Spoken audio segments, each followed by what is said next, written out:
the power balance shifted. Yep. You know, previously before the internet and social media, to get your art out there, you required somebody else to do it for you. You really required the work of a management company, a curator, a gallerist, whoever it was, to help you grow your career. The internet and social media completely shifted that power balance. There's a cult of celebrity that's coming with artists. A lot of them don't want to deal with it, don't know how to deal with it. And yeah, I think that that's a weird thing for some artists to try and manage. The gallery should be going to the studio, spending time with the artist, talking about the works, learning, you know, from the artist directly what their work is about. The gallery should really be equal partners in the artist's work in that way. I think that's potentially something that's been lost a little bit. It has been really about like, let's put shit up on the walls that's for sale.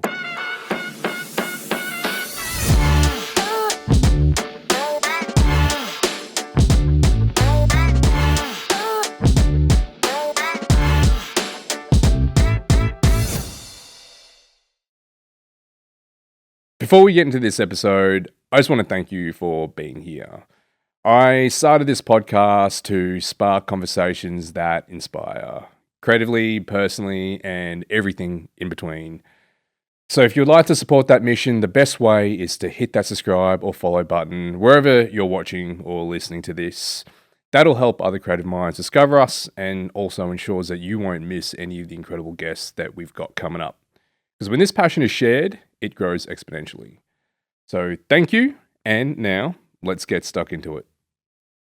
It's just one of those things that I really want to be able to do something with future history and kind of push it and move it into different areas. It was never always going to be a podcast. It was going to, I don't know, it just had to have the values, creative values, and seeing what other areas that we can kind of move into. And I don't know, I could never find any, I guess, brands, apparel that I'd necessarily align with. So I thought, fuck it, just do it yourself.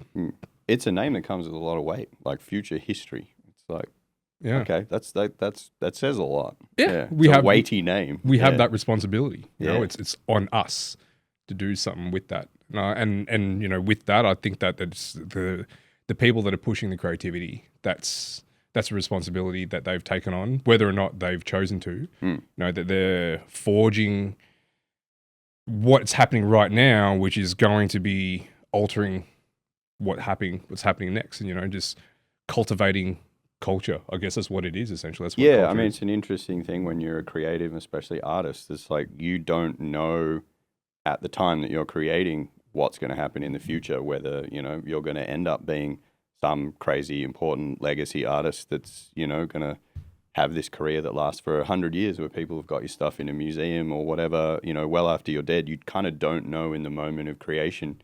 Obviously, there are a lot of artists that kind of have that intention when they're creating, knowing that that's the kind of artist that they want to be. But others are just like, oh, I'm just creating, but they might accidentally tap into something that's incredibly important. Do you need to have that mindset that you are going to be something or do something big?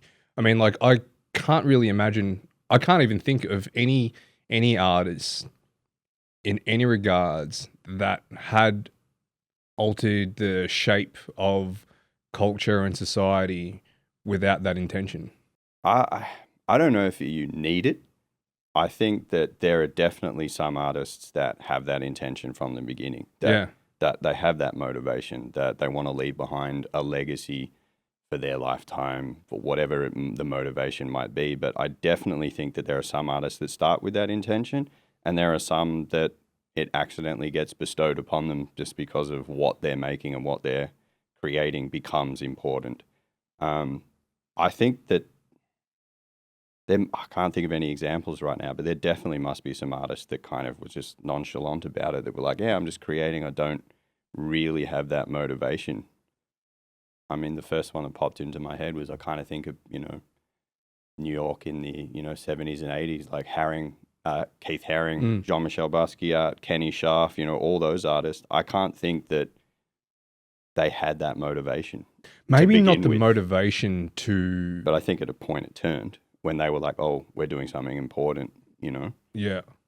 Yeah, it was silly to go straight to that kind of level of example. I'm trying to straight to think the of top. somebody. No, straight to but the top. maybe it was just like a degree of the audacity. I think that is an ingredient that is essential, and I don't know whether or not you have the attachment to having to do something that monumental with the audacity. I think it's just the audacity from the start, and whatever it eventuates to is what it eventuates to. Yeah, I mean, there's one particular artist who I've worked with for, a really long period of time. And, I first met him when he was in his early 20s, and he spoke that way straight out of the gate. He was like, I have a motivation to be this kind of artist. I want to, I'm setting myself up in my career to be an artist that leaves behind thousands of works within my lifetime so that I have that kind of legacy and that presence in the art world so that my life and my art can exist for hundreds of years. And every decision that he was making at that point was moving towards that. And that was even the materials that he was using, the way he was gessoing his canvases, the paints he was using, the way everything was constructed, varnishing the works, properly signing, titling, dating, documenting everything that he was doing, even if it was just grabbing a $5 camera or his phone. He knew that at some point all of this stuff he was doing was going to be important. And he just had that from the beginning. His whole intention of an artist was like, I want to be in museums. I want to be this kind of artist. So yeah, I mean, he's a great, I'll end up probably talking about him a bit because I know him, but I'll just leave his name out for now. But yeah, he had that motivation and he had that intention from day one. And then trying to think of, there's some Japanese artists that I worked with, through my mum's gallery, and similar thing was that they were going back in history and relearning particular lost techniques that had died out. Because a lot of techniques in historical Japanese art were kept within families and passed down through families and was kind of like secret. And then some of those techniques died when someone in the family didn't want to carry them on and they were lost to history. So there were some, youngish Japanese artists that wanted to go back and relearn those techniques with that intention too, of like, if I relearn this and I study and I perfect it, I am going to do something that's going to keep me in line with this legacy of something that's incredibly important to the canon of their art history, but also their culture and all that kind of stuff. So yeah, I do think there are some artists that have that intention from the beginning. I'm still struggling to think of an example that someone that didn't really care and then got blessed with it at some point of just like, damn, somebody came along who, I mean, the term I use is people who make art important, whether that's a curator, a collector, an academic, whoever, that can discover a particular artist and then go, I see what's happening here. I'm going to make sure this is important.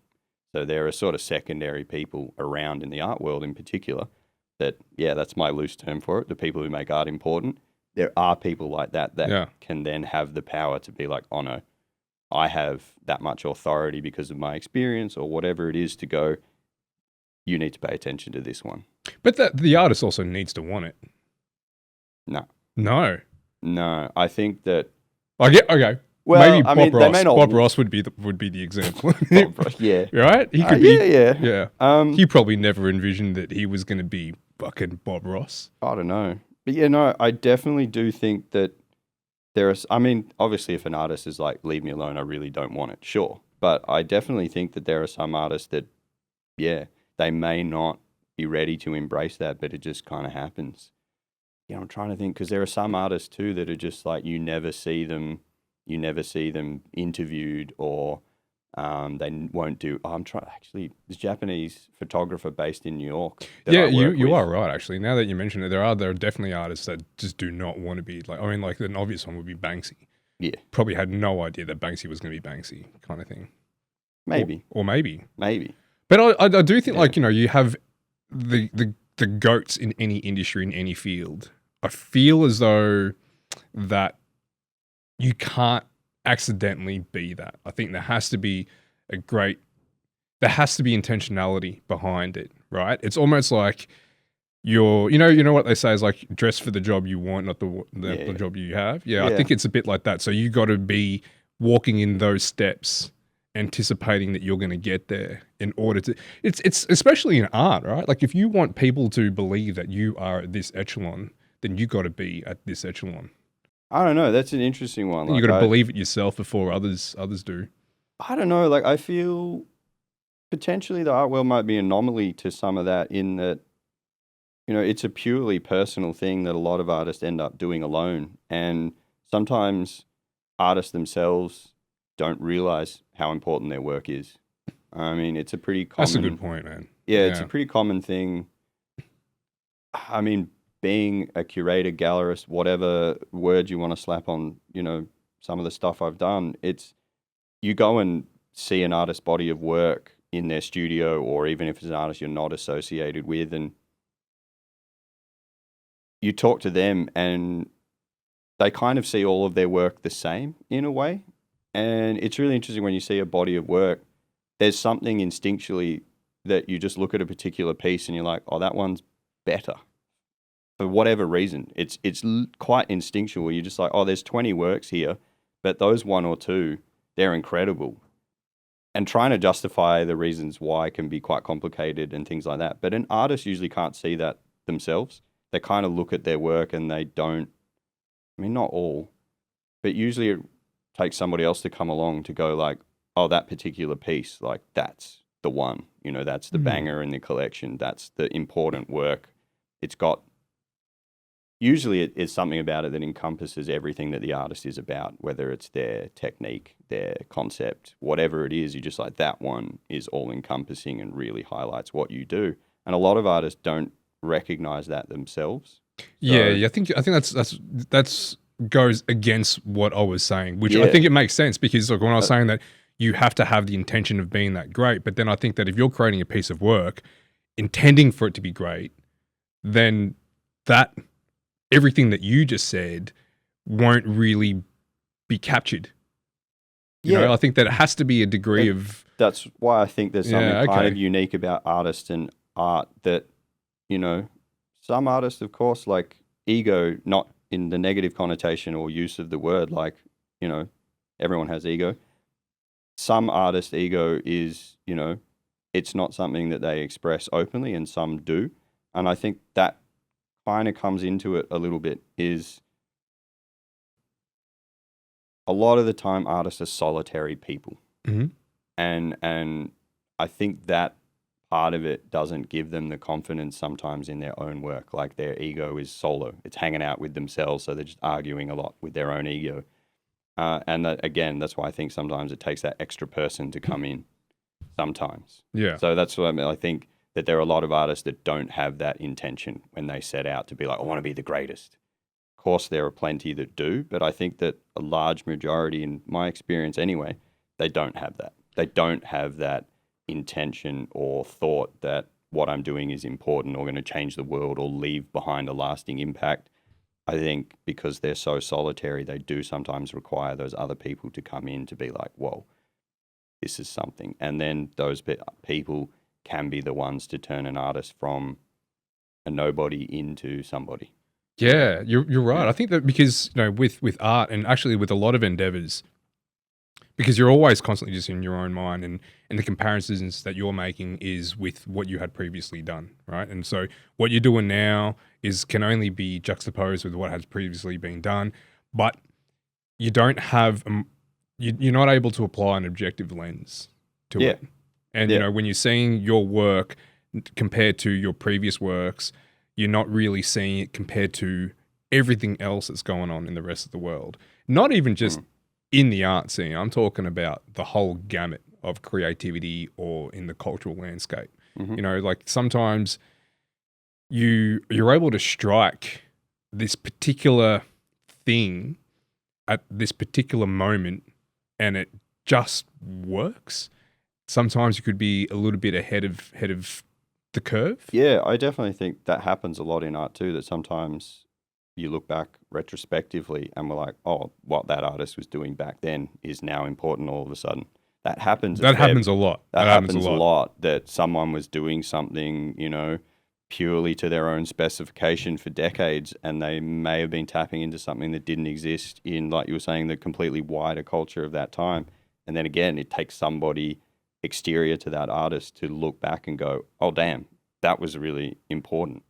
I mean, like the Renaissance wasn't called the Renaissance at the time. No. Right. And then that New York movement, that they were just, I think you're right. Yeah. They were just doing what they do. And it's only with the retrospective lens we're able to see how monumental that actually was. Yeah. I mean, the 1950s, like post-war, you know, New York abstract expressionist movement is an interesting one in that way that, you know, I think at that time they all felt they were doing something really interesting and new and important because it was so different.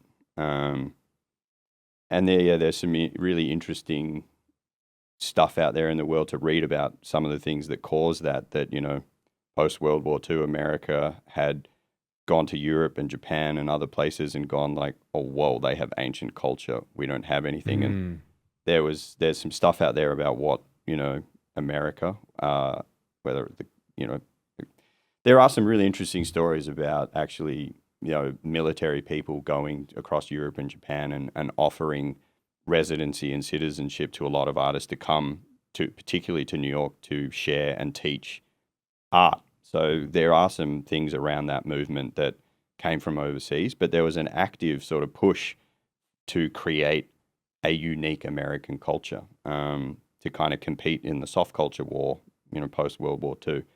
And some of that stuff's really interesting. So I do think that, you know, the Pollocks and the Motherwells and all the people in that movement, I think they probably had an intention, but it was not accepted. I mean, there's a really great story of one of my mentors, Betty Parsons. She was an incredible gallerist in New York who showed Jackson Pollock's first solo show and like sold nothing. Pretty sure the story goes that it was her sister who bought like one painting from Pollock's first show. But there were people like her and other gallerists and curators and stuff that saw how important what was happening was, and, you know, put their own money, weight, reputations, blood, sweat, tears behind that art movement and made it important. Obviously, the artists were the center of everything that made it important because the art was so great. But yeah, I feel like that whole movement, those people were creating with some intention to be like, oh shit, we're tapping into something that's completely different and new and exciting. But there were all the people around it that then pushed it, you know, into the zeitgeist, if you want to use that word. I don't know. So you got to almost like be plucked out of obscurity as well. Like, is there, how much of it is going to be luck of just being, I don't know, is luck the right word? Like the right time, right place, the alignment of all the ingredients without the intention. I suppose that's somewhat luck because you're also relying on a whole bunch of external factors outside of your work. I don't know. Again, I feel like the art world's a bit of an anomaly in that way because, yeah, of course there are people that are plucked out of obscurity. Then there are people that, you know, come through the machine in the right way and they tick all the boxes and do all the right things and they can get there. I mean, yeah, I mean, I think of like music. You know, obviously there are people that are absolute geniuses. They just have a talent and a skill from a young age and they're exceptional. So they're going to get there. And then there are those other people that have to do the hard slog of like releasing 12 albums and, you know, being independent or whatever. And then there are the people that just jump straight into a huge record deal and they have the machine behind them. They get successful. That certainly exists in the art world. And we're seeing it a lot now, which is really interesting. In the last, I would say 5 years even, we've started to see for the first time major galleries like Gagosian Pace, like the huge 1% galleries that kind of rule the big international art world. They're signing up artists straight out of college at 21 to 28 years old. And that never used to happen, you know. It was to get into a gallery of that caliber, you had to be usually probably they might start at someone in their mid to late 40s, but really more 50s. It's kind of been an unspoken sort of thing in the art world that through your 20s and 30s, you're experimenting, your 30s and, you know, to your 40s, you start to do some interesting things. In your 40s, you really lock into the art that is going to define who you are. And then your 50s through to the 70s, you make the work that is important. We're starting to see that change a little bit now. trying to think of her name. It's a really young painter straight out of college in America, signed to Gagosian, and immediately high price points, huge solo shows all around the world, and that was unheard of. Why do you think that is? Well, her work was exceptional. But another part of that, I mean, this is some interesting stuff that's popping up in arts media at the moment is, there's a lot of consolidation happening in the art world. There's a lot of big galleries that are closing down or scaling back. And some of the stuff I've been reading is really talking about the new type of collector. The internet playing a huge factor. I mean, that altered the art world a lot when it came in the late 90s, but online sales really started to change the landscape. And then through COVID, it was a huge burst in the market. Online auction prices absolutely exploded, and there was this huge increase in mid-career and top-tier artists. And I think a lot of people thought that was going to continue for, a while, and markets certainly dropped a little bit, but they're talking a lot about the fact that the new collector is the millennial collector. People in their, 40s now, they have their own taste. They're not making the decision to buy art based on, what's popular, what's cool. They've got their own taste, and they don't want to be sold to the same way. They're happy to buy online off JPEGs, and they don't want to interact with galleries. They're happy to buy online. They're happy to look at pricing online. They want to do all the research and stuff themselves. They want transparency. So I think a lot of that kind of stuff is really changing at the moment. You mentioned that how the internet has changed the game as well. Hugely, yeah. For sure, because you now have these devices that we carry in our pockets that empower the artists to have a bit more or a lot more control over how they want to create and how they want to reach and cultivate their audience, right? And they have one-to-one direct connection with their audience. Yeah. And when you have an artist that has established themselves over the 30, 40 years that they have been practicing and fine-tuning their craft, that they've done the hard work, but then at the same time, juxtaposed to that, you have this 20-something-year-old artist that is prolific because they have garnered an audience which is very different to this more established, mature artist. It seems like that there's more bang for your buck, as in it's just a much more intense, deeply connected relationship that these artists have with their followers now and their collectors. Yeah. You triggered a few interesting thoughts there. I'll try and not tangent too hard. If you're going to tangent, man. I love a tangent. Well, one thing that, social media, the internet was a bit of a double-edged sword for artists because, first of all, it created a huge more work that they had to do. Oh, fuck, yeah. That's a huge amount of work to maintain alongside your creative practice. But it came with a huge blessing for artists and a little bit of a, curse for galleries in that the power balance shifted. Yep. Previously before the internet and social media, to get your art out there, you required somebody else to do it for you. You really required the work of a management company, a curator, a gallerist, whoever it was, to help you grow your career. And the internet and social media completely shifted that power balance. So that really affected galleries in a lot of ways. And, you look and, most artists have more followers than a gallery. Mm-hmm. So there was certainly a period, it probably still exists now, and there are a lot of artists that went after artists with huge followers to help them, when it used to be the other way around, where an artist would go after a gallery because they had the mailing list or the connections or the collector base or whatever it was to help their career. So there was a blessing in that artists could start to have a career outside of the gallery system, which was awesome. One of the negative factors I think that came with it, and we're still seeing now, is we talked about artists, a lot of them being solo people and some of them very quiet, introspective people. And I think with social media that there's a cult of celebrity that's coming with artists.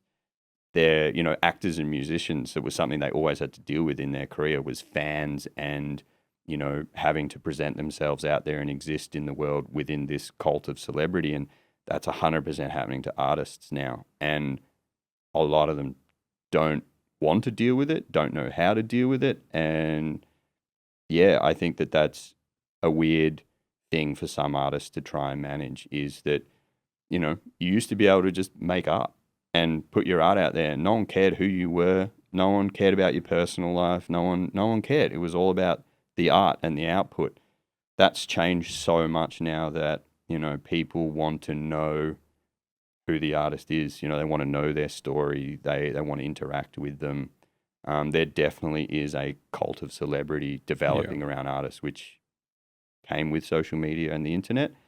But the point you were making about the access to their collectors, I think that's awesome.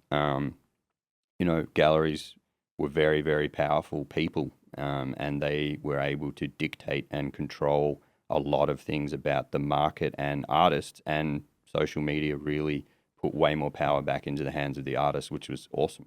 I think that was a really incredible thing, because it pushed galleries to think differently and do things differently, and lose that almost monopoly over how an artist's career was done, or or ran or managed, whatever.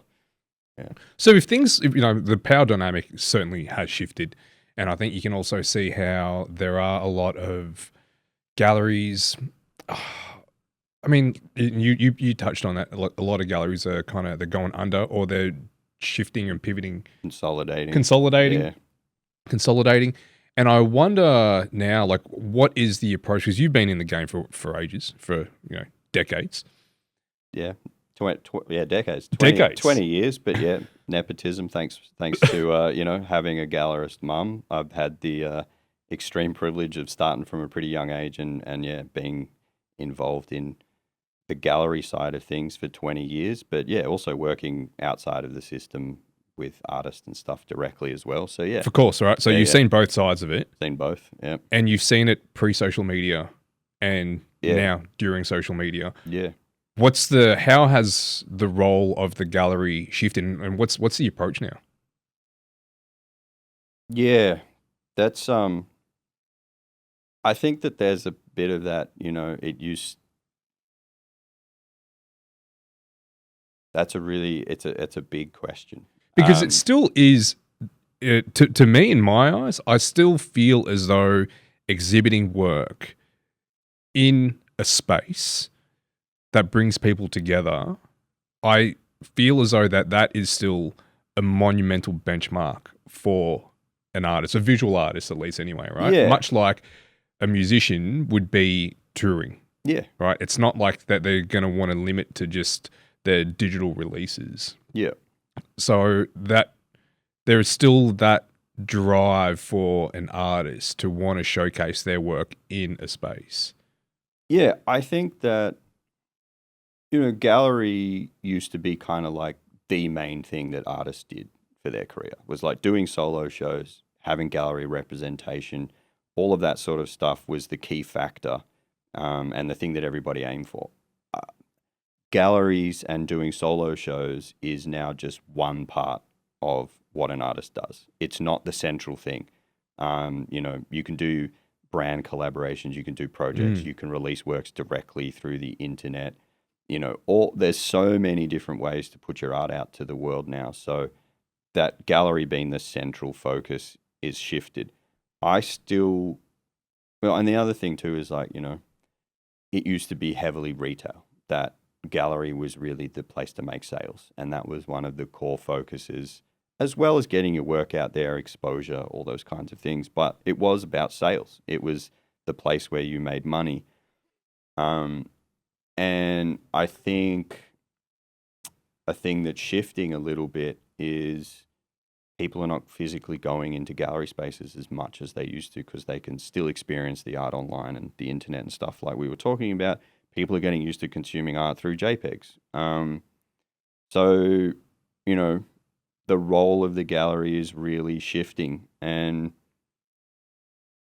I believe that gallery is not just a place for sales. It is a place for you to really present a concentrated narrative about what your work is about. It's almost like it's intensive in that, you're presenting a small body of work in terms of your entire career. You're presenting anywhere from, 5 to 20 to whatever works. But the gallery show gives you that opportunity to present something that is expressing the narrative behind your work in a really interesting and consolidated way. And I feel like that's a little bit of the role of the gallery that's gotten lost, is that, a really good gallerist should be spending time with the artist. A show should be booked a year in advance, and the gallery should be going to the studio, spending time with the artist, talking about the works, learning, from the artist directly what their work is about. And, if the relationship is there and it works, you're not critiquing, but you can offer advice, you can do guidance, whatever, all that kind of stuff. The gallery should really be equal partners in the artist's work in that way, and should be working really hard to present the narrative and the story and the concepts of the artist and the artist's work through the gallery. I think that's potentially something that's been lost a little bit. It has been really about let's put shit up on the walls that's for sale and sell paintings. I use the term loosely of galleries these days should be acting more like a commercial museum, in that when you come to have a gallery, when you come to a gallery to see an artist's work, you should be getting that museum experience, in that, you're not just looking at stuff on the walls for sale. The gallery should be pushing the artist to present something that is more of an experience that does further enhance or communicate their concepts and narratives to people. And the gallery should be presenting information that further communicates that to the audience as well, whether it is essays, video, whatever it is, the way you choose to share what the artist's work is about. What a gallery should be doing more of these days, I think. It's less about the retail. Yeah, to loop this back to your point about having that celebrity attached to artists now. Yeah. I think that there's less need for it, but I think that's going to start to evolve to almost being essential.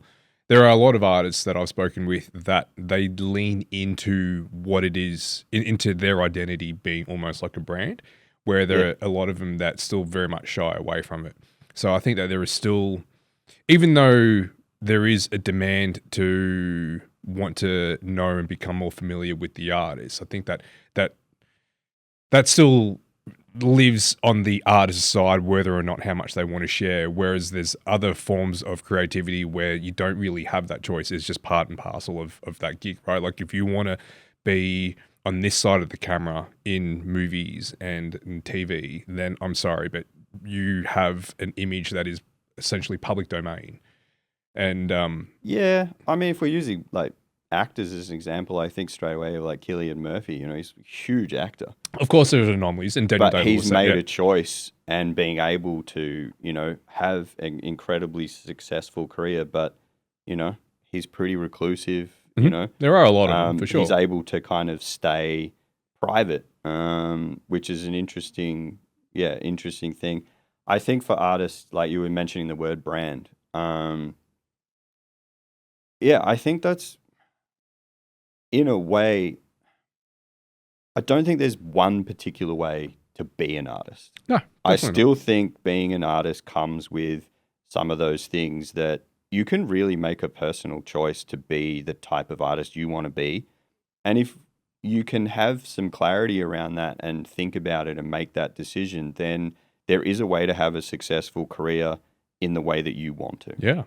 I don't think there's one formula to being an artist. I still think it's one of those industries that you're really lucky in, that you can choose the way you want to be and you can dictate your own career. And yeah, the brand idea is really interesting because that is now a choice Mhm. that you can make as an artist to do that. It's not essential, but To some degree, it kind of yeah. I mean, is. Okay. So my background is in brand strategy, right?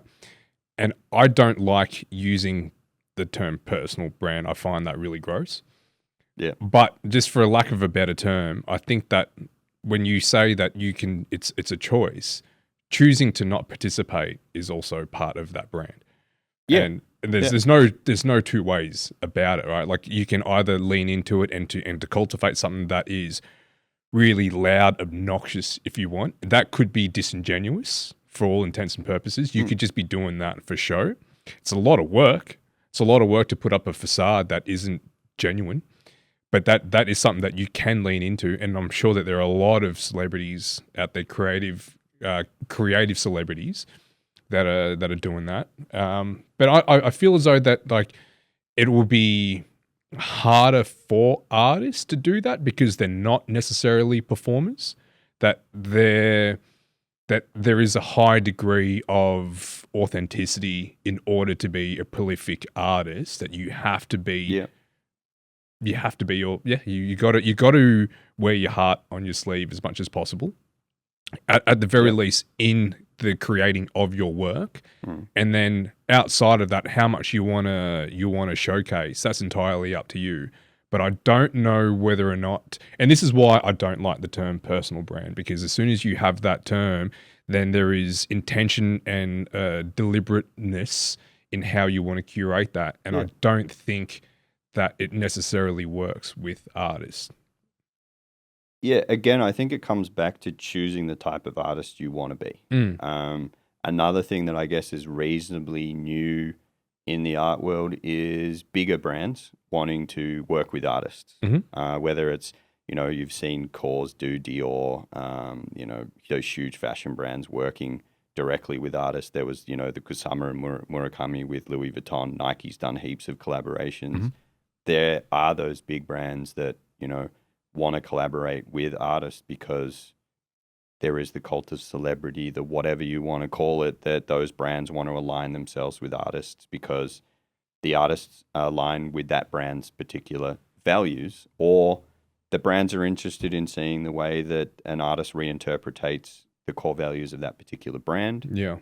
I mean, Nike's a really interesting one. I've worked with them a few times, and not me, but through artists, I've managed projects for artists with Nike, and they were really interesting in that they were so careful about choosing the artist that they worked with. They did their own research to find out as much as they could to ensure that the artist aligned with their values. But then once they'd made that decision, they completely were hands off in what the artist created for their brand.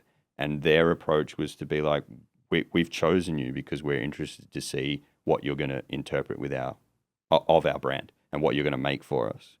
And I found that really enlightened for a big brand to do that, to basically be like, yeah, we've done our research. We trust you. You're interesting. We just hands off and want to see what you do.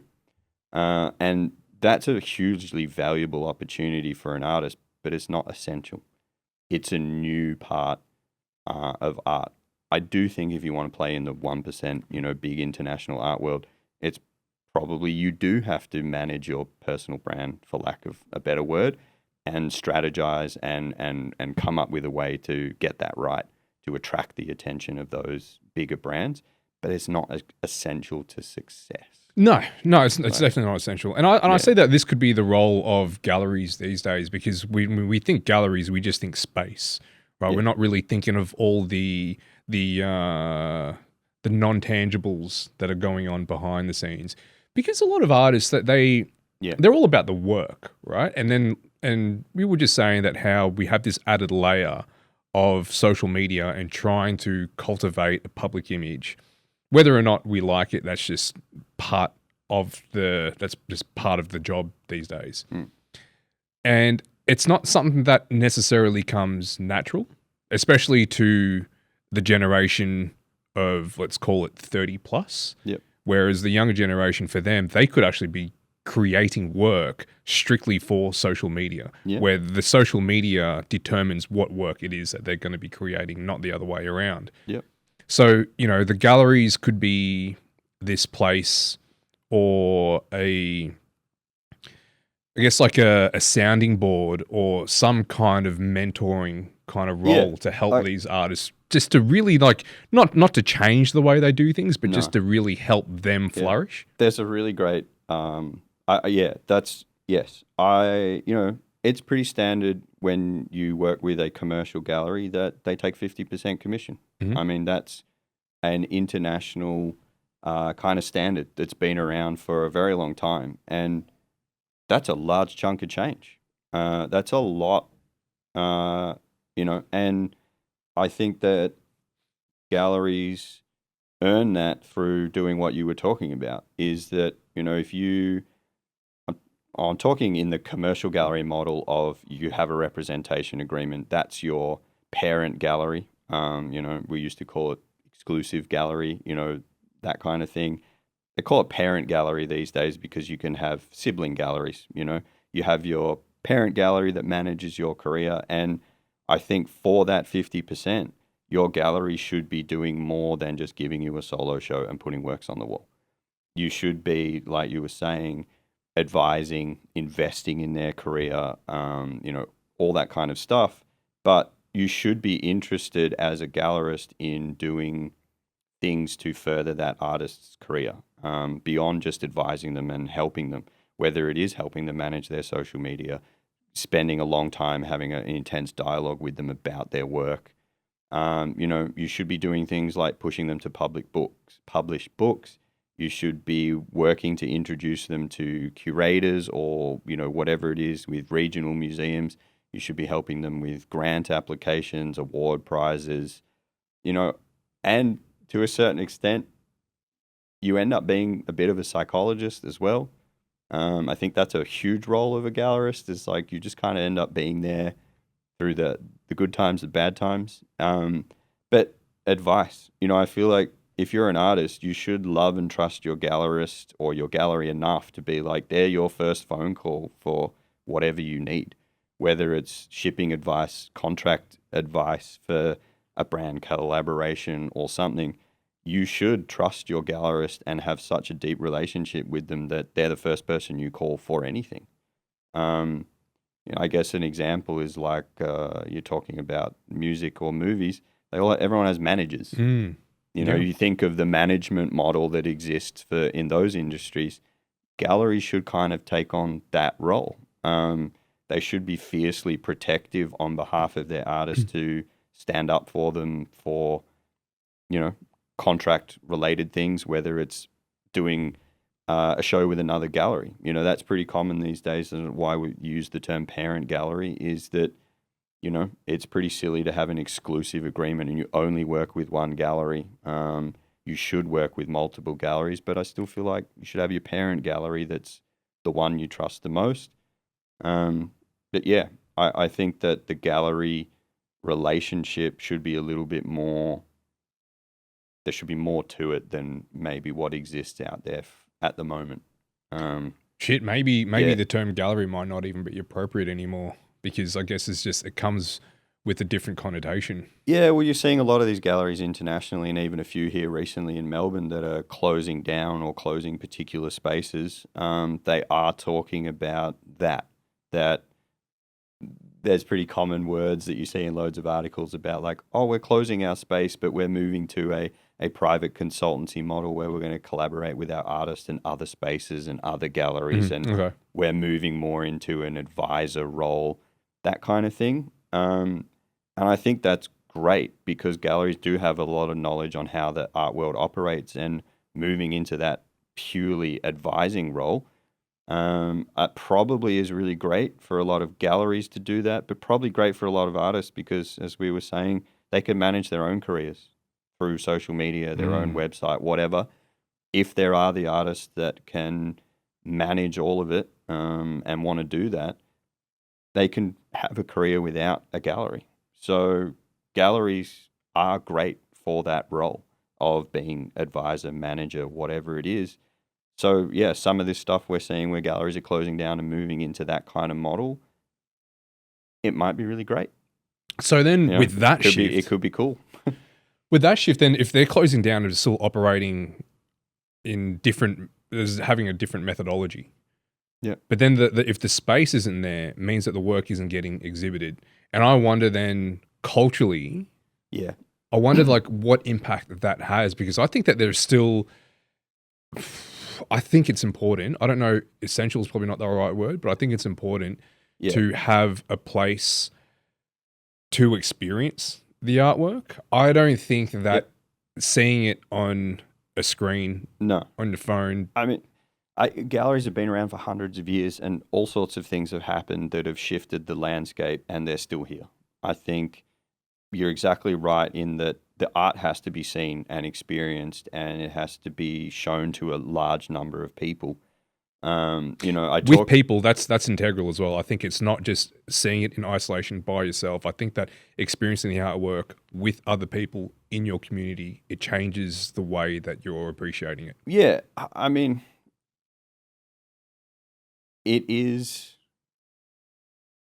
I don't want to get too like metaphysical and spiritual or whatever, but do it deep. Yeah, I mean, there's an interesting thing that when you stand in front of an artwork, you have. I mean, there's science in it, in that, colors and light rays hit our eyes and bounce around, and the visual perception of our bodies does something that causes a physiological reaction when we see a visual image. There's undeniable science in that, but I think that there is a weird quality, whatever term you want to put to it, that when you see the artwork, you are physically seeing like the strokes of the artist's hand on the painting. If it's a painting, whatever it is, there is a physiological reaction that you have to the physical artwork versus the JPEG that is always going to be important to the experience of art. Like, I don't think that. I'm trying to think of a really interesting example. Was there's a really great documentary called "Who the Fuck is Jackson Pollock?" and it's about this really like cool trucker, a woman in, I can't remember where she is in America, and she buys this painting just from a friend's garage, and someone comes into her house one day and is like, "That's a Jackson Pollock," and she's like, "Who the fuck's Jackson Pollock?" And she goes on this huge mission to sort of prove that it's a real Jackson Pollock. And there's an interesting scene in the documentary where this guy who's supposedly like a Pollock expert walks into the room in front of the painting and just instinctively goes, "No, it's not a Pollock." And they're like, "How can you tell?" And he's like, "Well, I don't have the reaction that I have, like the physiological reaction in front of other Pollocks, so it's like it's not a Pollock." The documentary is wild because they go backwards and forwards, and the woman who owns the painting kind of takes the opinion that she's been not taken seriously because of who she is, that people don't want to prove that this is a Pollock and stuff. It's really interesting. I'm pretty sure that at some point they get like an FBI forensic guy in there and they find Pollock's fingerprint in the painting somewhere, and there's still all these big experts are like, it's not a Jackson Pollock, because of this instinctual because of the reaction. context. Yeah. No, but just because of these people that are like, I've seen all the Pollocks and this one doesn't give me that feeling. But I think that's true. I do think that you need a physical space to experience an artwork, and there's a connection that happens to works when you physically experience them, and I don't think that's ever going to go away or change. And you don't get that from a JPEG. So I don't think gallery spaces are going anywhere, and I think they're always going to be around, and I think they're incredibly important. But the way that they're operating or need to operate is certainly changing, and this collector base that is happy to buy on JPEG, galleries are going to have to start doing more to get people to physically come to the space. That's something that is shifting at the moment, and I'm even seeing it. At Backwoods, is the number of people coming to openings or physically coming through the door is decreasing. And I'm racking my brains and thinking of all sorts of different ways of how to change the experience of the gallery to make people want to. It takes a lot of effort. Yeah. Everyone's busy. You've got shit going on. You've got a life. To take the time to physically travel to a space and spend the time with art, that's a lot. I think So maybe leaning into that human connection, that's the ingredient, and I think that is what separates the experience of being in a gallery to just viewing it on a JPEG. And I think you're absolutely right that there is this visceral type of sensation you get. Yeah. And I think I may have mentioned this to you when we got up for coffee, when I was at Louvre and there was this parchment piece of paper that had just some charcoal throw ups on it. And it was done by this fella named Leonardo da Vinci. Yeah. You know of this person, right? He is, as far as I'm concerned, he's just this idol. Like he doesn't even seem to be a real person, right? Like he's just this legend of sorts that he invented this, he wrote that, he painted this, all these things. Like he's a fictitious character. Yep. As far as I'm concerned.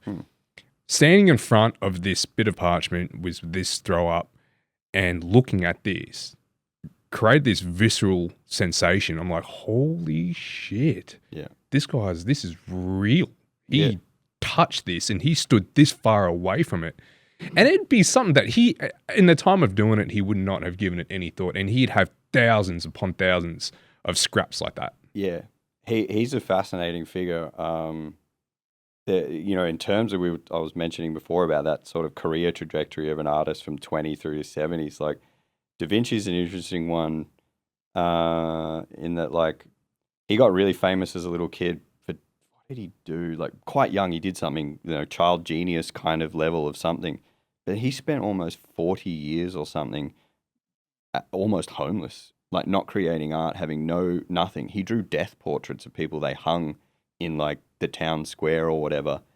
And then there's a great documentary series thing on YouTube called The Apprenticeship Period where they talk about this. And he just did, like you were talking about, just charcoal drawings and other stuff. No one gave a shit about who he was for decades. And he made money by drawing like incredible death portraits of people they hung in the town square. And I think, I can't remember what age he was, but like he painted The Last Supper and like all the huge paintings that we know him to be famous for in like the last less than a decade of his career. So he's fascinating as an example of an artist. This apprenticeship period that they talk about in the middle of his life was fascinating. But yes, what you were talking about, there are particular artworks that you have an intense visceral reaction to. And a lot of people talk about one of the factors that defines great art is that the wider group of people, the more people that have that kind of visceral reaction, whether they love or hate the work. If a work is able to elicit an emotional response in a larger group of people is one of the factors that is talked about to being like what defines great art.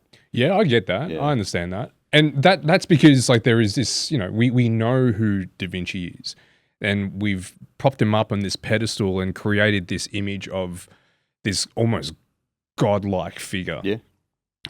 So when I had that experience, it's then like you think about who an artist actually is, and that's that connection, right? When you're standing in front of a piece of work, it's like a tether from you to that artist. So it is that human connection, because you guys got Megs coming out in a couple of weeks, and he's going to be speaking. He's going to be directly communicating with the people that are there, and I think that for him to be able to want to express even deeper what the work is about, it'll be able to give the audience and the people coming through greater context, just to even deepen that relationship they have with him through the work. And it just intensifies or elevates the work just that little bit more.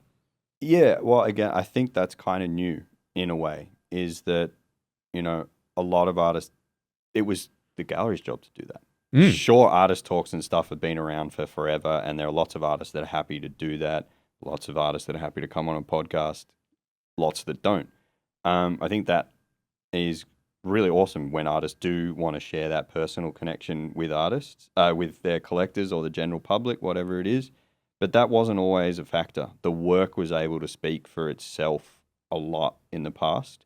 People didn't really give a shit who the person was or how they lived their life or what their opinion on anything was. I think that's certainly changed a lot. And in some good ways, you're seeing a lot of people, retrospectively go back and look at Picasso and be like, yeah, he might have been a great artist, but he was also a bit of a piece of shit. And no one really cared back then. He was able to get away with a whole lot of that stuff because he was a great artist, but also nobody cared too much at the time. The paintings were what people were there for. Nobody really paid attention to who he was. So yeah, I think that's certainly changed, that an artist's values and who they are as a person is certainly a factor that affects their work. So a lot of people want to engage with artists to kind of suss that out a little bit. That's become another factor that artists need to be aware of. But Megsy's great, and Hero, who's coming up later, like Hero's really embraced wanting to talk about his work with people. His work generally is about connecting with people, so he's getting better at doing that. But if an artist doesn't want to do that, that's another role of the gallery. Whether it's writing essays, making videos, doing interviews, whatever it is, if an artist is not comfortable at putting themselves out there to do that sort of thing, gallery should be able to do that. A gallery should know the artist so intimately that they could speak on their behalf and still create that connection with an audience. And that's another reason why I reckon people should still come into galleries. Like biggest, most fun part of my job is when people come through the door. Like, I love talking to you about the art. That's one of the biggest reasons that I love doing what I do, is I believe art is really important for people, but actually being able to engage with people and tell them about a work and then see them enroll in whatever the art is about or develop a deeper connection to it because of what you're sharing. I think that's really important. And, if you chuck the business hat on for a second, I mean, that's how you sell art, in my opinion, is loving it, knowing a lot about it, being able to share it and engage people in it and create a connection for them to the art and the artist. That's what makes them, motivated to want to have it in their house and look at it every day and hand over hard-earned money for a piece of art. Yeah, you got to lean into that subjectivity, that emotional connection, because objectively it makes no sense to want to have it, right? Like it makes no sense to look at something and to think, I want that, right? There's no practical need for it. It's always I don't know, man. I don't know. Like I think it's strictly emotional, man. I think that's I don't know. Again, I don't know, man. Like I've always had art at home ever since I was a kid. It was predominantly Japanese art because of mum. Yeah, I mean, my last apartment I was in, like, some people walked in my apartment and were like, God damn, like, you're crazy, because I literally had art floor to ceiling. And every day when I came home, I was drawn to a particular artwork, and a lot of them were from artists that I loved, but also artists that I knew, and immediately seeing that artwork created a connection to what the art was about, or a story, or a memory of when I bought the artwork, the experience hanging out in the artist's studio, or the physiological response I had to it when I saw it. Whatever it was, I think that having that around you all the time is essential. I agree. That's what I'm saying. It is strictly emotional. There's no... I don't know if it's emotional. I feel like it's practical in that, like, you got to have art in your life. Otherwise, it's just not as... I don't know, whatever word you want to use, but I feel like it's an essential part that everyone should have it around. I mean, structurally, the wall's going to be fine without the artwork on it. But it's boring. It's boring. It's empty. That's what I'm saying. Like, that's kind of why it's an emotional thing. Yeah, there's definitely an emotional part of it, but I guess what I was saying in practical is in, like, I just think it's a part of life. Like, you have a couch at home, you have a bathtub, you have art. Like, it's just, I honestly believe that. I really, really, really honestly think that it's practical in that way. That it is a fuel for the soul. Yeah, fuel for the soul. And I Yeah. also think it's a I really agree. interesting thing too that, I mean, There's so much about life and things that we do that I don't think are necessary, but they're whoa, how do I say this? I don't think they're necessary, but they're essential, yeah. right? Like, I mean, I'd almost go as far as to say it's necessary, you know? well, I mean, Like, that's yeah, I mean, it's an oxymoron, right? honestly Like, I'm believe saying that I it's mean, not essential, it's not necessary, but essential, so it's essential, right? Yeah. But like, It it's is, just like there's a lot of even like ritualistic things. Like, I don't listen to vinyls. I've never been a vinyl person, but I really appreciate someone who collects vinyls and has that ritual of sifting, flicking through it, selecting the one they want, placing it in the player, and then displaying the cover just above it. I love that. I love that. That is absolutely non-essential to do at all. Not at all practical. Yeah. But there is so much in that that feeds the soul, right? And it's just like when you have a stark white wall, and actually this is how these paintings come about, because the last space I was in, I was in a level above an art gallery, and the plan was to use a lot of the paintings that they had in the archives and just put it up on the walls. The artwork they had just wasn't right for future history. It just didn't really have the right feel for it. So then I thought I was going to commission some artists to do some artwork. I didn't have, 5-10 grand lying around, as much as I would love to have been able to do that. So then my wife said, why don't you just go paint yourself? Because the thing is, I just could not have a podcast about creativity with stark white walls. Yeah. You can't. Didn't make any sense. No.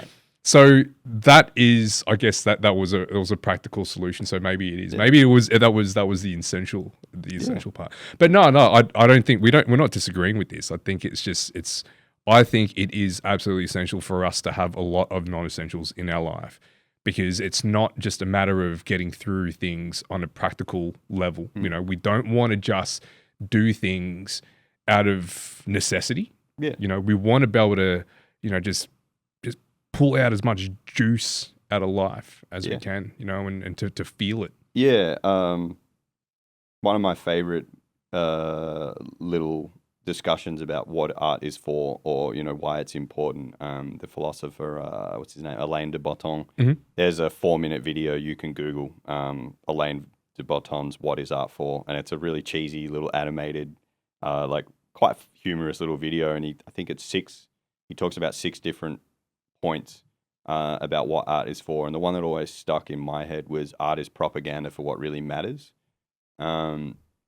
So I always liked that term, and that's another reason why I think art is really essential to have around you all the time, is because propaganda for what really matters. When you see art, whether it's the emotional connection, the memories, the whatever it is, but yeah, I can't remember the term he uses, but there's another one that basically says that, art can remind you that, everyone has particular feelings. He goes to talking about some darker art that's more about, death or different sorts of things. I also think that's a really important thing, is art can be really great at some of those darker times. It's not always about positive things.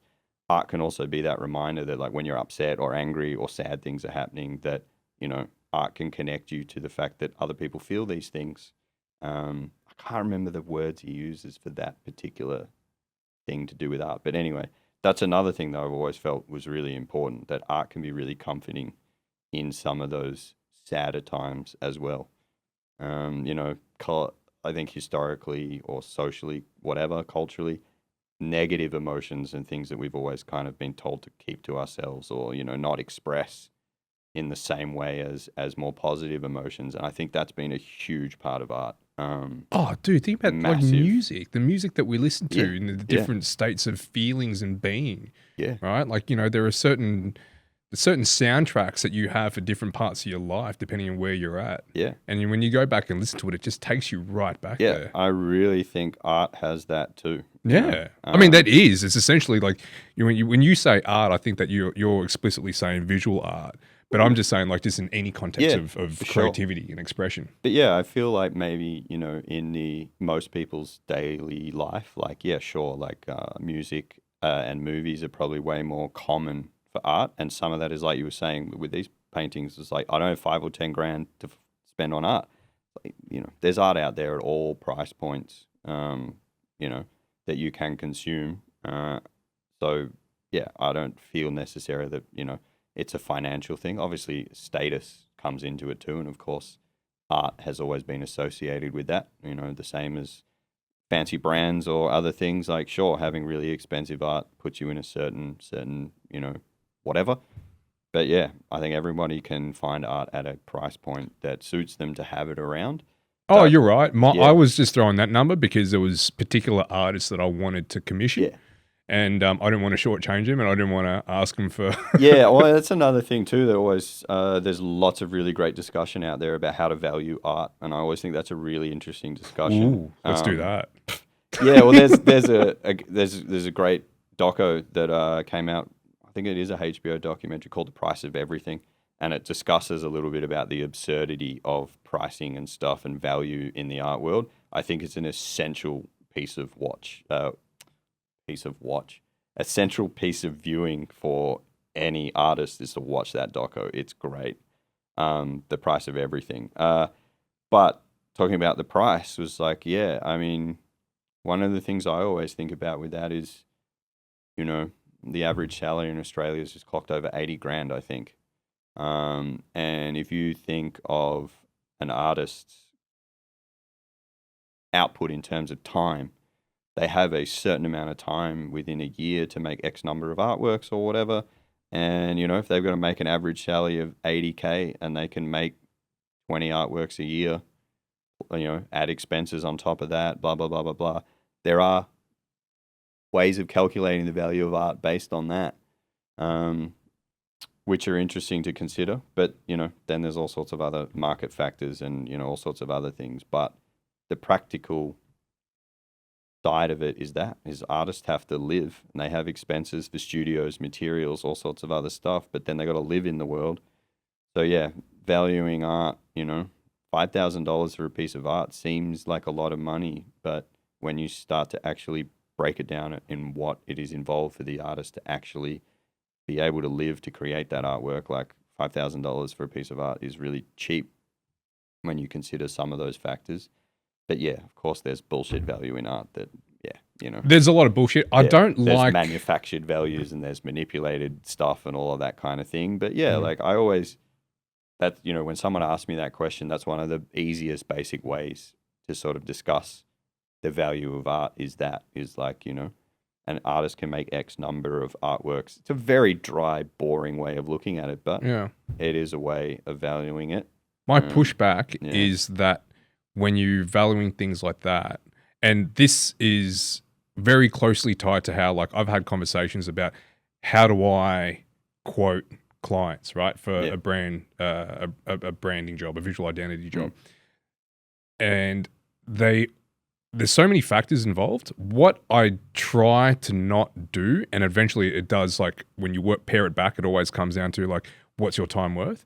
And I don't like charging per hour. Eventually, ultimately, that's what it comes down to. And the reason why I don't like that is because you can't fucking put a price on time to begin with.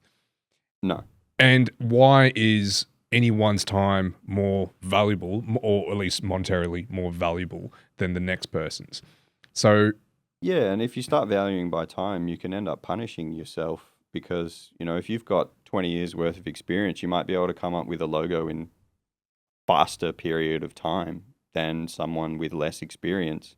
And if you're charging by the hour, you're kind of punishing yourself there because it's like, oh, well, I could come up with this logo in X number of hours over 3 months. And somebody else might be like, oh, that's going to take me that's exactly a longer period of time. And you have artists that they're charging by the hour. They're actual, and that's my point, right? And you have artists that their particular medium or their method, their process, they could get a piece of work done. Like, okay, say for example, these ones here, right? Like the aerosol cans did most of the work in terms of coverage. But if it was someone that was going to be doing stippling, right? Take them fucking months. Yeah. Right? As opposed to hours. So you can't put it down to time, right? So there's so many different factors, and ultimately you can just put whatever price you want on it and just see who's willing to pay it. And if they're willing to pay it, that's what it's worth. Yeah, there is that. Well, it's interesting you brought up about time, is that, and this artist that I worked for in New York, who had the desire to be, a big artist from day one, he had the problem that one of his paintings, if he's painting it by himself, would take him 3 months or more working every day to do it. They're labor intensive. There's a huge amount of techniques involved. Even the creative process of designing the work, all of that. He was like, one painting would take me alone 2 to 3 months. So throughout a lifetime of creating work for 40 or 50 years, I could only create maybe 200 works by myself. So he had to create a studio system. And, currently he's probably got 20 or more people working for him to create his works. He obviously designs them all and participates himself in creating every single painting. But that is the purpose of the studio system, is time comes into it. And then again, the monthly outgoings for him to have 20 employees painting his works. Yeah. Add to the value or the price of the work, because there are just those physical costs to create them. But he made that choice because he's like, if I did this all by myself, I wouldn't be able to leave behind a few thousand paintings. I'm not going to be able to create the impact that I want to leave behind, the legacy for my art. And also, there's just not going to be enough for it to get into collections, museums all around the world unless I do this. So, and a lot of it's like for artists, their practice, it's just not scalable, right? Like it's 1-to-1. So you create a piece, you sell a piece. You want to sell more, you got to create more. So that's just like or if you can't and you don't want to, you have to work out ways to make sure that your value goes up. That's right. So that you can continue to create. And scarcity sometimes is a factor that increases value, because there's a particular artist that can only make a certain amount of output. Mm-hmm. So the scarcity increases the value. How much consideration is there for that? Because you've worked with a whole gamut of different artists. In terms of scarcity, being able to when you're pricing something, how much do you consider how much the price of this artwork is next to a previous piece or what you have upcoming? And what I mean by that is that you're trying to establish a baseline for your artwork, and you want your artwork to appreciate over time. That's the idea, right? Mm. So if you're going to be selling an artwork now for X amount, does that the price if you were to set that too low, would that affect the price of the next piece where you can't come in too high? Or if you're coming in higher for the next piece, does that elevate the value of the previous pieces? Well, when you're talking about primary market only, secondary market, obviously, you can't control that, whether it's auction. Can you not though? I mean, because of course obviously there are people out there who manipulate the absolute bejesus out of the secondary market. I guess this is what I'm saying. Like the secondary market, if you're selling piece number 1 for, call it, let's say $5,000, and then piece number 2 you're selling it for $10,000, does that elevate the price of piece number 1? Yeah, the value rather. Okay, just talking about primary market first is valuing an artwork is difficult. Like it's a discussion I have all the time with loads of artists of working out how to price their work, and so much of it just comes down to knowledge of the market or the artist or whatever, and you kind of almost instinctually do it. And then you do consider production costs as a factor. Not so much with canvas and paints and materials, but obviously if an artist is making ceramic or had huge production costs to make a metal sculpture or stuff like that, you kind of have to consider that in the retail price. But in terms of increasing prices, you basically never want to go backwards. You can always increase your prices. You should never decrease your prices. Obviously, if you're considering art by the meter in pricing, that's also a thing of like, well, it's a certain size versus this other size. Art by the meter is certainly a factor. But increasing prices is essential. You have to do it throughout your career. That's capitalism, baby. No, but you have to do it, and the reasons and the factors that you choose to do the price increases are really important. There's no real blanket rule, but inflation's a thing, so you kind of want to increase it every year anyway because of that. Your own costs are going up. Usually every solo show you want to think about increasing the prices a little bit.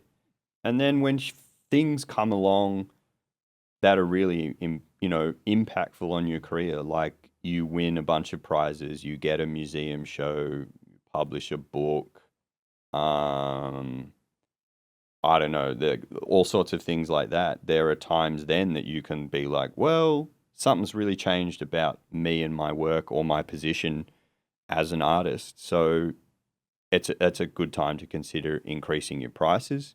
When you have a sold out show, most people will say 70 or 80% of sales you can class as a sold out show, not every single piece. They're all things that you look at a time to increase your prices. When you create a brand new body of work, if it is important or special or unique or whatever word you want to use, there's something really cool about it, you can increase your prices comparatively to past work that you've made that might be similar style or size. And then there are factors outside of your control, not so much in Australia because our secondary market is non-existent. But certainly in the international art world, there are factors beyond your control that increase your prices, like auctions and scarcity and things like that comes into it. But that's a real scary double-edged sword, is that there are so many great artists who've had their careers ended by speculative manipulation, or even just for the fact that their work is awesome and people love it and it gets out there. And then the people that have bought it beforehand then are like, holy shit, this artist's work's gone through prices through the roof, so I'm going to put it on the market to cash in. Or not always cash in, sometimes people need money for whatever reason, so they're like, God, this is a great opportunity to buy a house, do whatever it is, pull myself out of debt. Not everybody does it for speculative reasons. And that can be really scary when an artist's prices just fly through the roof because they have to then maintain that. Like it's happened a lot. When you say maintain it, is that already going to be inherent in the work? Like there's going to be a degree of provenance now, right? Like that has been affected by external factors. So the work that they're creating, they're still doing the same thing, but whatever value's been attached to it is just been elevated. That's another interesting when you talk about doing the same thing. That different use of the words, but that's another thing that happens too. Is like some artists, like say they've sold something in a gallery for 10 grand for 2 or 3 years, and then for whatever reason, like they might win a prize, they might do something, or just something happens that their work explodes in value and everybody wants it all of a sudden. Those 10 grand works end up in the secondary market at auction houses or whatever. Say it sells for 100 grand. That's now the established value for that work. So the artist has to maintain that, and so does the gallery. And then a lot of artists can be really successful in that they can capitalize on that opportunity and continue to make that work and sell it at that price point, and they can do really well. What do you mean they have to maintain it? What are they actually doing to maintain it that's outside of the practice they were doing before? So that's an interesting thing of what you do to maintain it. And what I was kind of talking about then is that a lot of artists, their version... I'm just going to move this in. Oh, sorry, because have I slumped? I've slumped in the chair. In maintaining it is in a lot of the artists, their reaction to maintain that is to literally just continue outputting exactly the same thing. Mm-hmm. And then sometimes you quickly reach a glass ceiling of the people that actually want that work, and then or you start selling it to a lot of people who are just buying it for speculative reasons, thinking it's going to continue to grow up. So it's almost like a Bitcoin pump and dump. It's like people will buy that work and then immediately put it back onto the secondary market, thinking they're going to capitalize. And if you don't have the buyers, then the auction price goes down again all of a sudden, and people are not sure about your value. So maintaining it can be an awesome opportunity. And again, I think this is where galleries sort of come into it at that point is you got to be so careful these days.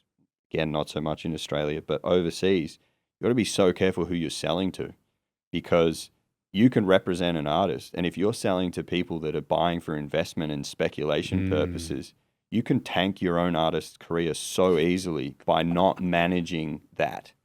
And you see it with big galleries overseas. They put really intense agreements into the purchasing of some artist artwork. It was like, you have to guarantee to not sell this for 5 years. Or if you are going to sell it, you have to give us, the gallery, first right of refusal to buy it back from you. And there are galleries out there that sue collectors for breaking those sorts of agreements and things. So galleries have a huge responsibility when you're a parent or a representative gallery of your artist to protect their career. And there are loads of artists out there that buy their own work back from auction, and galleries buy their own works back from auction because they want to maintain and protect the value of the artist and control some of that speculation. Because sometimes, as we were saying, artists don't know that their work is going to have that, and they've sold work because they're just like, shit, I got to sell work, like I got to live. So there's a lot of work out there, and then this starts happening, and you're like, fuck, you got to buy your own work back to protect your market. And obviously, if you're a gallery with a huge bankroll and you can do that, you can help an artist out by doing that. Some artists don't have that, and you see their career just tank. Whoa. And it's impossible, almost impossible to come back from that, or you have to do something so unique and special and something completely new and different to overcome that. And then, there are a lot of artists that unfortunately get stuck in that trap, and a lot of this fault falls on galleries too. This actually happens in Australia a lot. I hear from so many artists that they come up with a new body of work, and a gallery's like, I don't want to show that. Keep making me the same shit that I've been selling. I hear that a lot. And it's just like, just that really pisses me off a lot, because if you're a gallery and you really have chosen to represent an artist, your personal taste of whether you like the art or not can't come into it. You have to believe and trust in that artist so much that everything they create, you should exhibit in the gallery, whether you don't have the confidence in it personally or that you may think it's not going to sell. If you trust that artist, you have to trust in their output, and that you have to work to find the people who are going to love that work. And there's always somebody out there that will. But a lot of galleries, they see this auction price pop or, even just good sales, and they're like, keep doing that. Keep doing that. And I think that's great if you manage it really well, because it is a really great opportunity for an artist to use that momentum, and especially the money that they get from that, to then further their output. So they can then create bigger works, better works, try a new medium. There is a really great opportunity for artists when you do have some of these bumps in prices to manage it carefully, to ensure that when the amount of people that want to consume that style of your work dries up, that you're ready to go with something new and exciting and different. And you can use the opportunity that comes from that, both financial and the exposure you're getting to collectors or whatever it is. You can use that to create something really, really important and awesome to help maintain that momentum. And that actually ties back into the very first thing we were talking about like the artists having the, I guess, like the intention or the audacity to be big. And you were saying that how the galleries are able to help curate and to manage that. And I guess that makes a lot of sense, man. Like, the role of the gallery is pretty integral. and has shifted along the way. But I can see that there is still this whole support structure in the foundation that it can play. It doesn't have to, depends on which way the artist wants to go about it, but it can play that way. Yeah, I mean, I obviously, believe in galleries a lot, and I think they're really important. And honestly, yeah, I mean, galleries have pretty shit reputations. I mean, internationally, even here in Australia, like you just hear so many galleries being like pretty awful towards their artist and maintaining that they have the position of power in the relationship. And I don't really believe that to be true anymore. And yeah, I feel like, I think I mentioned the words before, is like galleries should be equal risk in participating in the artist's career in terms of the way that they're supporting them and all of that kind of stuff. But I do think that there is that advisor role that comes with a gallery, in that, obviously there are some galleries that only work with established artists who've already got all of that stuff and they don't need to advise them. The bigger galleries that do that. Obviously my position at Backwoods is I'm consciously looking for younger and emerging artists, and they're more likely to be in the position to need some of that advice. But also, it's a huge part of what I'm going to be working towards in the future at the gallery that I think is really important for every gallery, is you should be doing the things to help push that artist's career. You can't just offer a representation agreement to an artist where it's just like, we'll give you a solo show once every 2 years. We're going to take half your shit, and like maybe we'll put you in an art fair every now and then. Like that carrot that so many galleries seem to dangle in front of artists is like, sign with us and we'll put you in an art fair.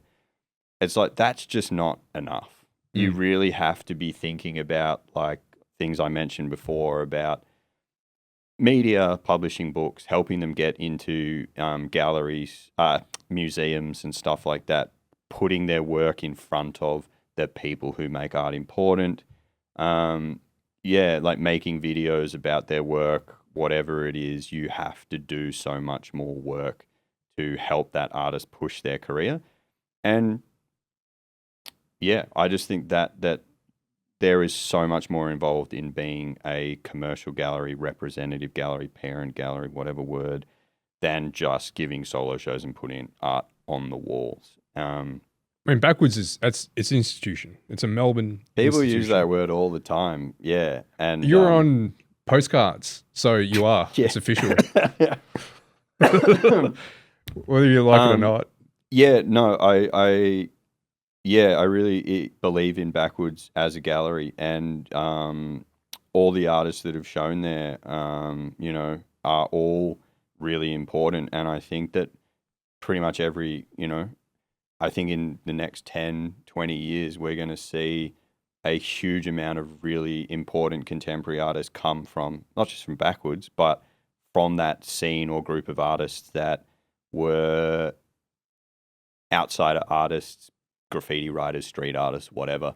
A lot of the people that have developed out of that scene are now really starting to expand their practice beyond where they began. And they're doing some things that I think are going to become really important in the big bad art world over the next 10 or so years. So I feel pretty blessed to be the current custodian of an institution. I don't, there's people that have come before me, the founding group of artists at Everfresh that started that gallery with such great intentions to show their own work, to show their friends' work.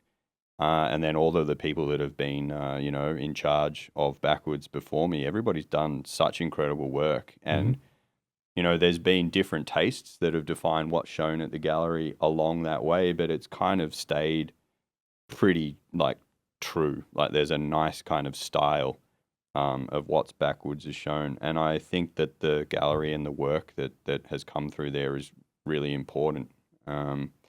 So yeah, people use that word institution all the time, and it's pretty crazy when you look at the story of the place of how it's kept going for 15 years. Dude, it's weathered a lot of storms, like societal and cultural storms, and for it to still be not standing but thriving, right?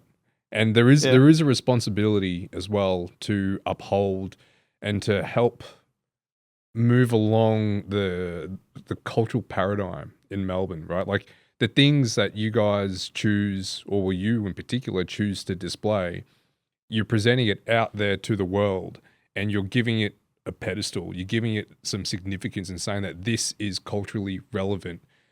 And it might not Yeah. necessarily be as big or taken up as by the public as much as it should be, but the fact that you still have a big part in not just curating the space, but curating, there's a ripple effect that it's creating.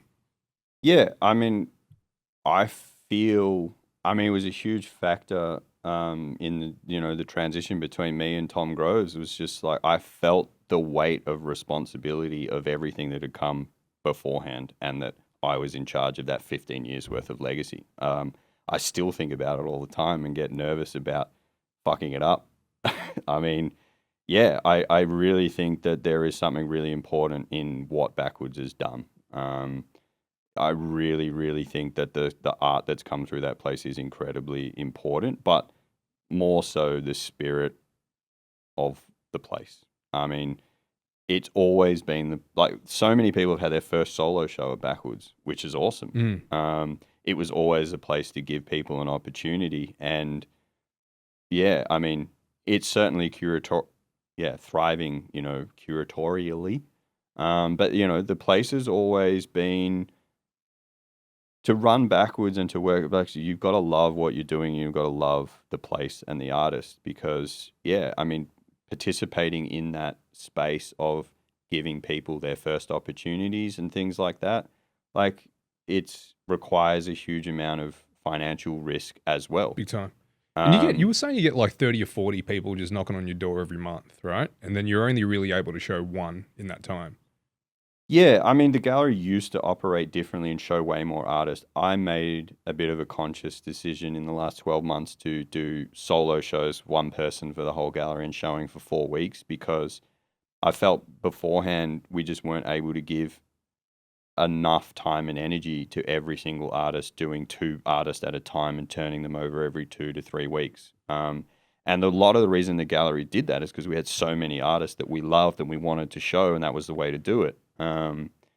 But yeah, I mean, making that shift to solo shows across the whole gallery and 3 to 4 week shows was because of some of those things I've talked about of what you need to do as a gallery. I think that was one of the biggest reasons I made that decision was I wanted to give more time for people to come to see the shows.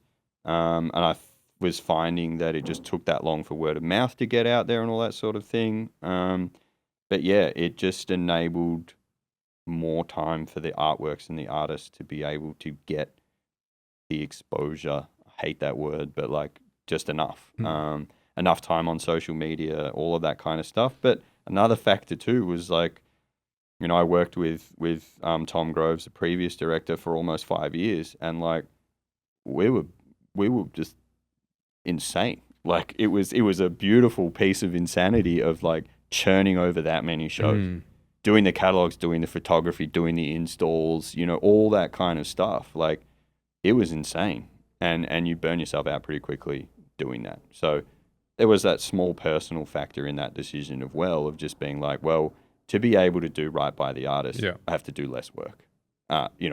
More work, like less.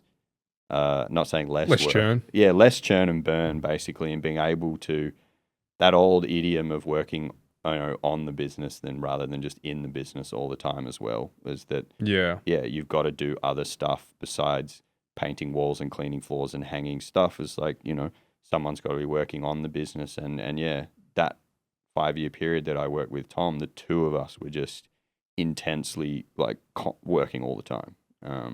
That hamster wheel. So Yeah, the hamster wheel. if you're showcasing a lot of first time artists, exhibiting first time exhibiting artists, and you're getting 30 or 40 people sending you applications or at least just reaching out, what are you looking for? Yeah. I mean, the approach the biggest, like one of the biggest factors is how you're approached. I mean, every single email that I get, I make a response to. I feel like if someone's gone to the effort to send you an email, even if it's written by ChatGPT or just, hasn't really shown an effort to know the gallery, I still send a response. I think that if someone sent the email, you should do that. But in terms of what I'm looking for, it really is. I mean, the first thing I'll always do is look at a website, look at an Instagram. I'll look at all the attachments that come. You never know what is going to be there. So everything that comes in, I will look at. And, first, there is your own personal response.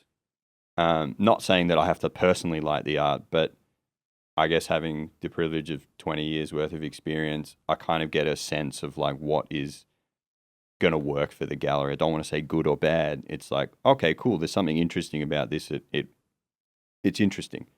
But it really is, the first thing is whether or not they've bothered to communicate to you why they want to show with your gallery or why their work connects with the gallery.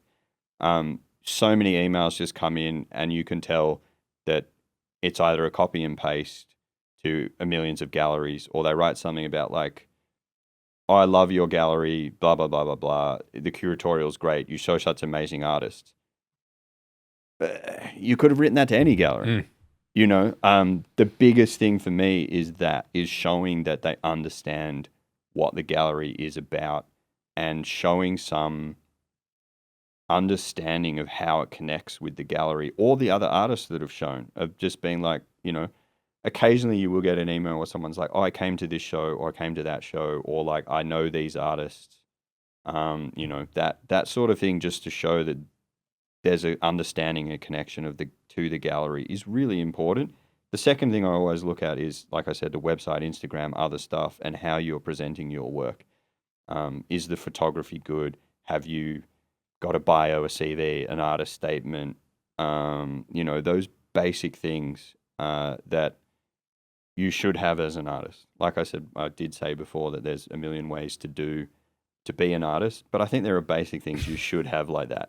Is like, you should have an artist statement. You should have a biography, just about thing of just like the boring stuff, the bio data of like your life, career, stuff you've done. You should have an artist statement that explains your work, whether it's written in your own words, you've had somebody else write it, doesn't matter. You should have an artist statement. You got to have a CV. Even if you've only done one solo show, you should still have a CV, a listing of solo shows you've done, group shows you've done, where you studied, that kind of thing. You should have pictures of your work that show the materials, the date it was made, the dimensions. Those real basic bits of data about the artwork should be discoverable somehow. It doesn't have to be the world's best designed website. It doesn't have to look good. It just got to have the information there. They're the basic things I'm going to look at, because that helps me just assess where the art fits within the gallery, all that kind of stuff. And the other thing is, don't write an email demanding some stuff. Ask some questions. Write an email being like, hi, I'd be really interested in showing your gallery. What's the process?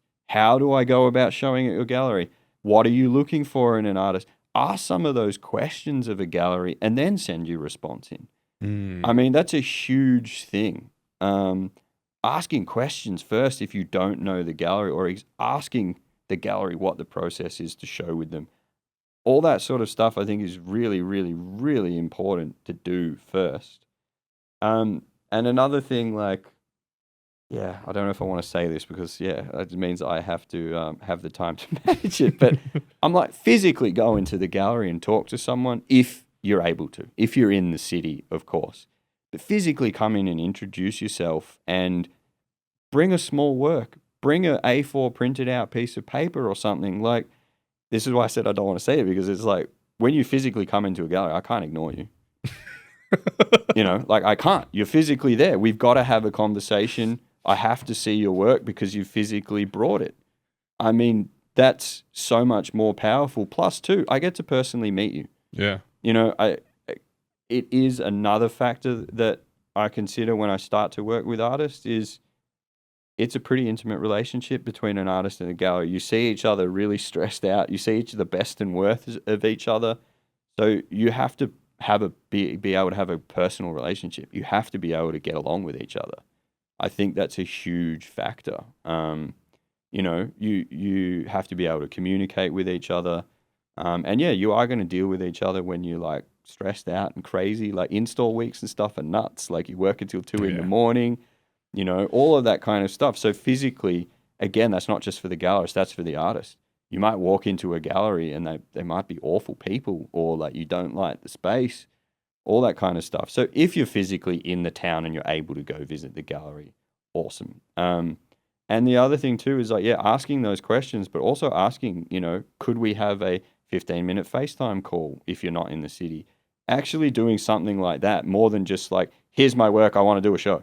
That's pretty much the crux of every email I get, is just that. It's just like, here's my work, I want to do a show. All right. So out of the 30, 40, you could cull a bunch of them just from not doing the groundwork. I'm trying to think of the last time I got an email of art that I was like, oh, damn, like I want to follow this up. I definitely know if there's some people watching this that I did email back to you and show interest and haven't gotten back to you. It's not because I don't like the work, just time.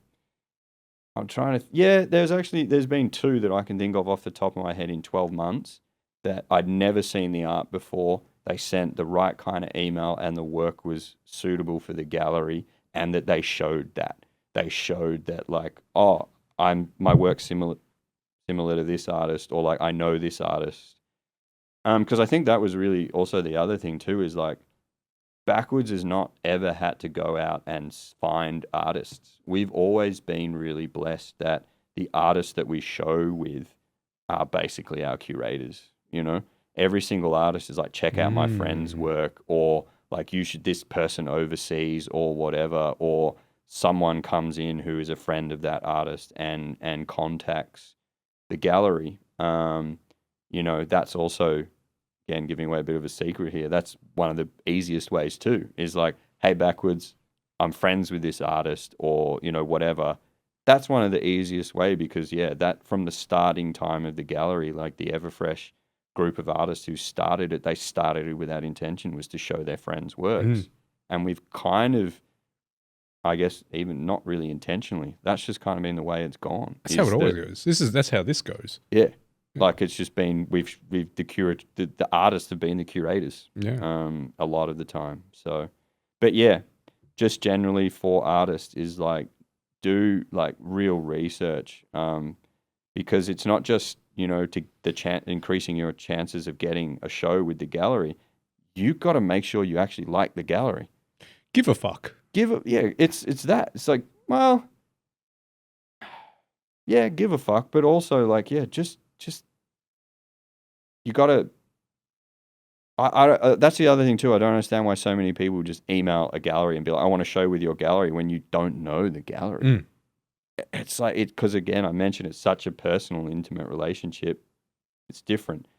You gotta ensure that you like the gallery and that they're gonna do a good job by your work.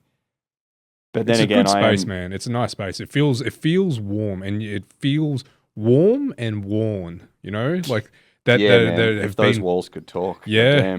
And I think that's one of the things about that space is that it's big, but also inviting. Just the way that you're able to walk through it, it feels feels nice.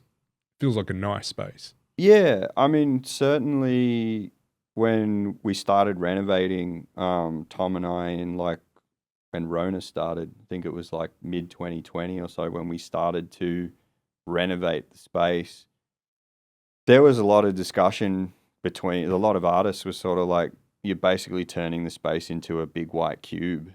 And Backwoods was always that different in that way. I mean, there were black walls, blacked out windows, you know, really interesting installations and other stuff. And yeah, there was quite a few artists that were really like, oh, you're just kind of making this big open space with white walls like every other gallery. And yeah, it was something that we thought about and talked about a lot. And, you know, the big white cube sort of exists for a reason, is that you want, in a way, I mean, I'm kind of shooting myself in the foot with some of the things I said earlier, when the gallery needs to change now to be more of an experience and just not a retail space. Obviously, Backwoods will always at any point do anything. If an artist's got a great idea, we'll paint all the walls black, we'll black out windows, we'll do whatever we can. But generally, the white cube space, a gallery space should not overtake the art. Yep. You know, it should be in the background. So the big white cube exists for a reason, is that the art becomes the thing that is interesting, not the space.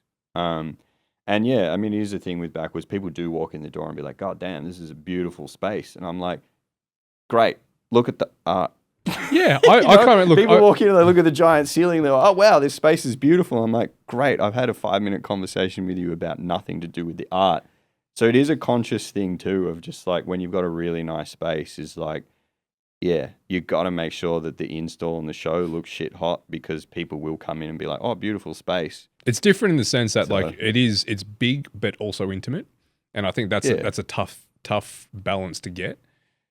But also, the work is the hero. The work's the hero. The work's absolutely the hero, because when you have the walls that you do, you're inviting some pretty audacious pieces as well, and it's hard to not see them when you walk in, right? Like they are. Well, yeah, like it is a nice thing. There's a lot of artists say that too, that they kind of freak out that Backwoods is such a big space and they got to create big works or lots of works to fill the space. And I'm like, I'll do a show in there and put one work on a wall and have nothing else. Like the space, you know, yeah, it's an interesting thing. Like, I mean, a recent show we did, like with Heath Knock, like I think there was only about 12 to 14 paintings on the wall in the gallery, and there were one or two that were sort of 160 centimeters, but that's still small. But we ended up not putting out works. Like, you know, we just had one or two works in a huge, like, big white wall, and it just worked. So yeah, it is interesting that yeah, it's a big space with big walls, but, you know, with a really clever artist and a clever hang, you know, you can make anything work. I mean, Sam Octing was, you know, a great example when he wanted, you know, because the space was so big, he wanted the challenge to push himself to make a big painting, you know, and that, you know, walking into the gallery and seeing the floating wall in the middle of the space with that one big painting was magic. It was sick. Yeah, it was sick. It was sick. And, you know, that painting was phenomenal. Yeah. So yeah, that is one great thing about the space, is it does offer that opportunity to artists to do something big or large, or push themselves to do something interesting. And yeah, like, we're also a bit nuts. Like, we'll suspend shit from the ceiling, you know, we'll do whatever. If someone's got a good idea, you know, we're happy to do whatever. Yeah, man, really looking forward to what you got coming up. You got a pretty decent lineup, man. So looking forward to that. Yeah, I guess quick point that I'll say on that is what we were talking about before, about sort of what Backwoods was about. And yeah, I guess that's something I've been chatting a lot about with the artist, and I think it's something galleries should do a little bit more of, is having a bit more of like a mission statement or a clear curatorial statement about what the gallery is about. And yeah, that's something that I've been pretty conscious of, is, yeah, Backwoods is sort of, it's kind of been everything, but also been defined pretty heavily, kind of much to our annoyance, that it's been a street art gallery. And, you know, street art itself has changed, and Backwoods has shown a lot more than that.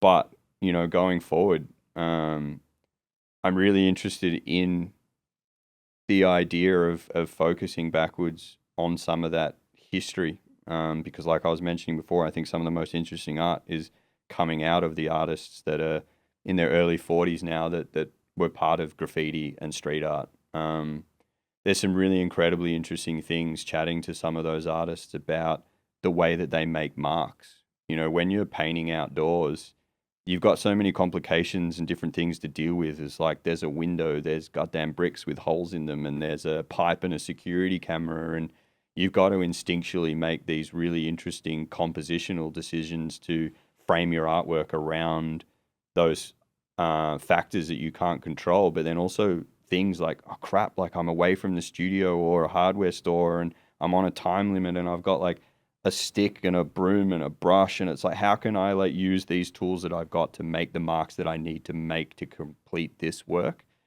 All those kinds of thinking, graffiti writers that are like, shit, like I've got 10 seconds to throw up my tag or my throwy or, whatever, I might get busted. The instinctual thing of just like, bang, I'm going to make this mark right now. All those sorts of thinkings that have come out of that style of making art, like painting outdoors, what that translates into the studio and the gallery practice, and that curiosity to make things and marks or paint on objects. I'm really excited by what those artists are doing. 20 years of experience of doing that kind of work, the stuff they're doing in the studio and the way that they're wanting to explore with curiosity and push their output into all sorts of different mediums.